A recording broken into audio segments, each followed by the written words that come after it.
ఈసారి ఎన్నికలకు మాత్రం అధికారులు చాలా ట్రాన్స్పరెన్సీగా ఉండే విధంగా ప్రయత్నాలు చేస్తున్నారు. ఎవరిని కూడా అనుమానం వచ్చినటువంటి వాళ్ళను కూడా లోపలికి రానివ్వడం లేదు. ఒక ప్రతిదీ కూడా ఎట్లాంటి ఇబ్బందులు కలగకుండా ట్రాన్స్పరెన్సీగా జరగడం కోసం అధికారులు ఏర్పాటు చేస్తున్నటువంటి పరిస్థితి.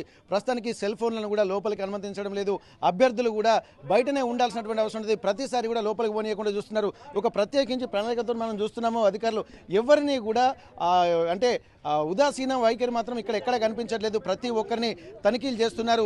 ఇక్కడ సిబ్బంది కూడా పోలింగ్ సిబ్బంది ఎవరైతే ఉన్నారో వాళ్ళందరూ కూడా ఒక ప్రత్యేకమైనటువంటి ప్రణాళికలు రచిస్తున్నారు. ఇక్కడ మనం అంటే నడవలేనటువంటి వాళ్లకు కేవలము సిబ్బందితోటి మాత్రమే ఇక్కడ వీళ్ళని లోపలికి తీసుకెళ్లేటువంటి ప్రయత్నం. ఎందుకంటే వారితో పాటు బంధువులు కానీ ఎవరు కానీ లోపలికి అనుమతించడం లేదు.